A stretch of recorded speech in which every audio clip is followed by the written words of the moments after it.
venir a Sabadell y no hablar de Toni Farret sería un error. El primer alcalde de la democracia por el PSUV en esta ciudad. El alcalde que dijo...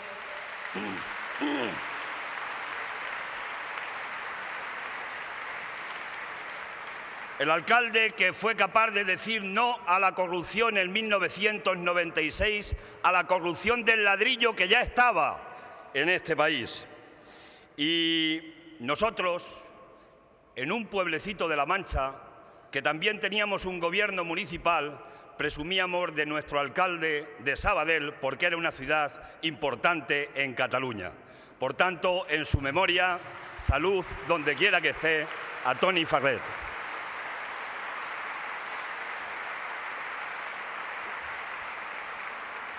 Trasladaros un saludo fraternal de la dirección de Izquierda Unida y decir que hemos recorrido un camino juntos desde la última Asamblea Federal. Un camino que hemos recorrido con Jordi, de coordinador, de digno coordinador, aquí en Cataluña de Ullà, que hemos recorrido con todos y con todas, que hemos salvado a ambas organizaciones porque hemos dejado de mirarnos al ombligo, porque hemos cohesionado el proyecto, porque le hemos cohesionado en la protesta y en la propuesta, porque siempre hemos estado con los trabajadores y trabajadoras porque somos trabajadores y trabajadoras. Hemos estado y estamos y estaremos con los sindicatos de clase y la autocrítica que tengamos que hacer la haremos, pero sin olvidarnos que hay que defender los sindicatos de clase porque son un instrumento de lucha de la clase trabajadora de nuestro país. Hemos estado con las asociaciones sociales y con las plataformas. Este discurso de hoy de aquí se reconoce en toda España y eso es muy importante porque eso se llama identidad de clase, identidad de discurso en cualquier parte del territorio del Estado español. Por eso, por esas cosas y otras más, que las hemos construido entre todos y todas, por eso seguimos ganando confianza. Por eso hemos crecido en las anteriores elecciones. Por eso también tenéis un diputado en el Parlamento de Ullà, un digno diputado en el Parlamento.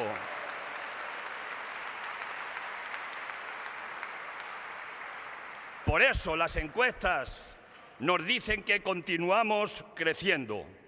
Lo hemos hecho posible, hemos salvado las organizaciones y ahora nos toca la tarea más complicada y más difícil, que es la tarea de crear la alternativa a las políticas neoliberales. Nos han ganado batallas importantes, pero una ideológica es muy importante. Un trabajador se levantaba por una mañana y se iba a la oficina del paro y escuchó en los medios de comunicación de que había bajado la prima de riesgo y se alegró la mañana. Dijo, qué buen día voy a tener hoy, que ha bajado la prima de riesgo. Nos han ganado esa batalla y hay que recuperarla porque es la batalla de las conciencias de la gente.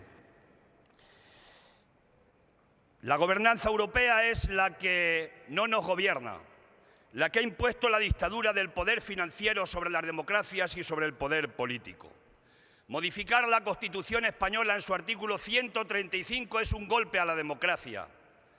Decidir que hay que pagar primero la deuda y los intereses antes que el bienestar social de nuestro pueblo es un ataque a los ciudadanos y ciudadanas. Y esto lo acordaron entre el Partido Socialista y el Partido Popular. Han endurecido el Tratado de Maastricht, sigue vivo el Tratado de Maastricht. Quieren desregular las relaciones laborales, decapitar los derechos sociales que tanto trabajo costó conquistar, poner un corsé de acero a los presupuestos nacionales, a los presupuestos de las comunidades autónomas, a los presupuestos municipales. Quieren aprovechar esta inmensa estafa para dinamitar nuestro Estado social. Y están utilizando en las privatizaciones el manual de privatizaciones. Deterioran lo público para justificar la privatización. Usan la represión, es la vieja escuela de la derecha, la represión frente a la movilización. Por eso detuvieron a Dani y a Isma, en memoria de su actividad un recuerdo. A Laura Gómez, la secretaria de organización de CGT, que le piden 37 años de cárcel por quemar una caja de cartón frente a la bolsa. Y finalmente, para cerrar el círculo, pretenden controlar los medios de comunicación eligiendo directamente en la mayoría absoluta del Congreso al presidente de Radio Televisión Española para controlar el último resquicio de independencia que tenemos en nuestro país desde el punto de vista informativo. Quieren controlarlo todo, van a por todo, así lo han decidido. A partir de ahí el Gobierno está gobernando por decreto ley, 20 decretos leyes. Los viernes negros. Ya se conocen los viernes del Consejo de Ministros como los viernes negros. Las medidas de Rajoy superó a lo que pensábamos los más pesimistas. Haré lo que tenga que hacer, pero si es lo contrario de lo que dije que iba a hacer, lo haré.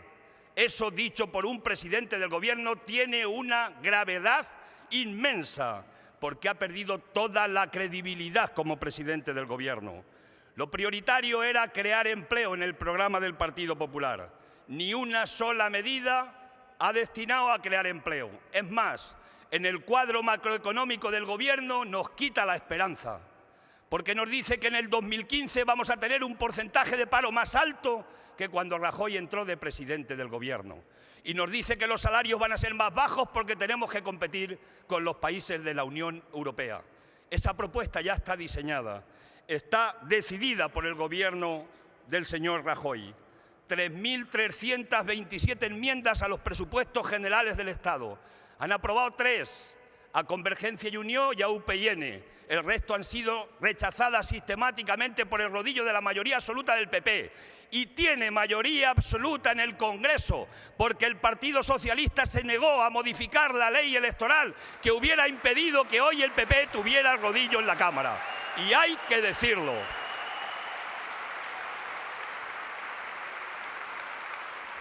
Nos recortan todo, menos a la Iglesia, menos el 2% solo de recortes a la Casa Real, que está dando ejemplo de una buena jefatura del Estado, como todo el mundo sabe, y un recorte bajo del 3% al Consejo General del Poder Judicial, cuyo presidente ha tomado la manía de irse con eso de los fines de semana caribeños, con recursos de los ciudadanos.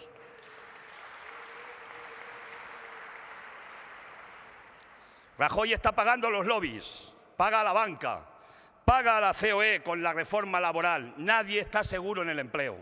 Se despide a los trabajadores por antiguos, no por reivindicativos, porque tienen antigüedad y se los están cargando con el despido barato y quieren sustituirlos por jóvenes con contratos precarios y con contratos basura.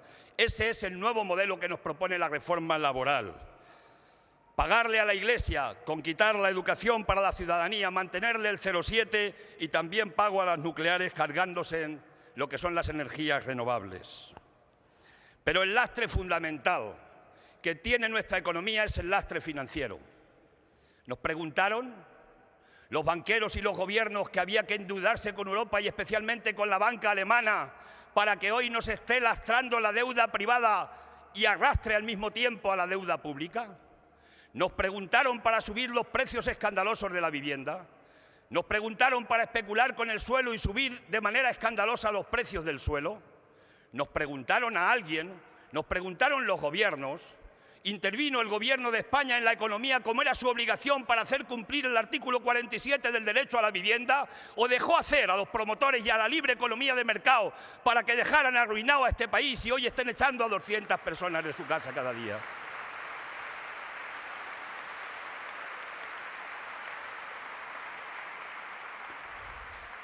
Ahora hay que poner recursos públicos. Sí se puede. ¿Por qué no se va a poder? Si se le ponen dineros públicos a la banca, ¿por qué no se va a poder que las casas que tiene esa banca se puedan poner a disposición de la gente, no por la dación en pago solamente, sino para que la puedan disfrutar con un alquiler modesto ajustado a su salario, puesto que es propiedad de esas entidades que le estamos metiendo recursos para que se acabe la tiranía de echar a la gente de sus casas y dejar a tanta gente en la calle? Sí se puede, porque son nuestras casas. Si ponemos dinero público, son nuestras casas, las casas del Estado. Es cuestión de voluntad política. El Estado ha entrado y ha dado seguridad. a los inversores, a los que tienen sus cuentas corrientes, a los que tienen sus depósitos, lo ha dicho Guindos. Y nosotros le decimos, pues denos seguridad, si el Estado da seguridad, quédese ya en una banca pública definitivamente para que tengamos seguridad siempre, la gente que tengamos los recursos en las entidades. Hemos propuesto crear una comisión de investigación. 3 veces nos ha sido rechazada por el PP en la mesa del Congreso. Nos la ha negado 3 veces como negó Judas, ¿lo recordáis? Vamos a volver a insistir.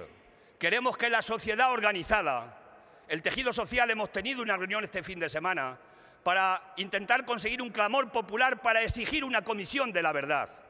Porque quienes han arruinado este país, quienes están creando tanto sufrimiento en este país, tienen que pagar. Se tienen que crear en una comisión de investigación y tienen que sentarse. Y hay que preguntarles a los responsables políticos, a los de los consejos de administración de las entidades, hay que preguntarle al Banco de España, a los supervisores, y hay que preguntarle también a la CNMV. Se tienen que sentar porque han organizado la mayor crisis de la historia de nuestro país y tienen que pagar por ello y tienen que dirimirse en las responsabilidades, incluso si fueran penales. Y además hay que buscar los recursos porque estarán en alguna parte para ver qué es lo que se puede todavía recomponer del desastre económico que han organizado. No me entretengo mucho y ya 2 mensajes porque estoy en 10 minutos y me han dicho que hable 10 minutos. 2 mensajes rápidos. Estamos defendiendo que hay una desproporción de ajuste del déficit a las comunidades autónomas. El Estado gasta menos que las comunidades autónomas porque no tiene las competencias en sanidad y en educación. Y sin embargo le impone un corsé de hierro que se tiene que cumplir con el 1,5% del déficit. Lo que estamos diciendo es que las comunidades no tienen capacidad normativa para luchar contra el fraude y para poner impuestos progresivos para que pague más quien más gane y quien más tiene. Responsabilidad del Gobierno de España. Por tanto, lo que tenemos que hacer es un movimiento del conjunto de comunidades para exigirle al Gobierno que tiene que retirar ese corsé que pone a las comunidades autónomas, que tiene que luchar contra el fraude fiscal en lugar de hacer amnistías fiscales y que tiene que hacer una reforma fiscal progresiva, porque Gesta ha dicho ayer que con unas cuantas medidas se pueden conseguir 65.300 millones de euros en menos de un año para conseguir tapar, acabar con el déficit y que haya recursos para la economía productiva y para crear empleo. Y lo ha dicho Gesta, está escrito desde ayer. Concluyo con un mensaje de ánimo y de esperanza. No todo va exactamente bien, pero algo se mueve bien en Europa. Mélenchon en Francia ha hecho posible que hoy haya un presidente distinto en Francia. Se ha entregado el apoyo sin más contraprestaciones. Syriza puede llegar al gobierno. Tenemos vértigo, nos tiemblan las piernas de qué pasará el día de después. Pero la experiencia vale, la lucha vale, la voluntad vale. Pero fijaros a qué situación ha tenido que llegar Grecia para llegar a esa situación de tumbar el bipartidismo que es el responsable de las consecuencias que están ocurriendo a los griegos y a las griegas. Nosotros hay que anticiparnos en este país. La tarea es construir la alternativa. Y esa la tenemos que hacer nosotros y nosotras, pero no solos. No somos un fin en sí mismo, somos un instrumento para ayudar a transformar la sociedad. Y por tanto hay que converger con todos aquellos que quieran crear un proyecto alternativo a las políticas neoliberales. Y nosotros tenemos que estar ahí, como unos más, pero con nuestra historia, con nuestra memoria, con nuestro pasado y lo más importante, con nuestras alternativas. Ese es el reto que tenemos, que no es cualquier cosa, porque queremos gobernar este país. Queremos gobernar este país, porque han fracasado los doctos que han estado gobernando este país durante tantísimo tiempo. Termino con un aforismo que he leído en Mientras tanto. Y este aforismo se lo dedico a la memoria, a la historia, a Toni Ferrés, también a Jordi, también a Nuet, que tiene un reto importante y apasionante del futuro, que vamos a seguir soñando juntos y luchando juntos en el Congreso y en la calle. Que no se nos olvide nunca la calle, que no se nos va a olvidar. Decía este aforismo que de joven era un idealista romántico y como tal un ferviente militante de la socialdemocracia. Pero ahora me he desencantado. Tengo 50 años, soy padre de familia y creo que lo único que podemos hacer es sentar la cabeza, ser realistas y adaptarnos a las circunstancias. Por eso me he hecho comunista. Salud, buen trabajo y nos seguiremos viendo en la lucha, en la alternativa y en las instituciones.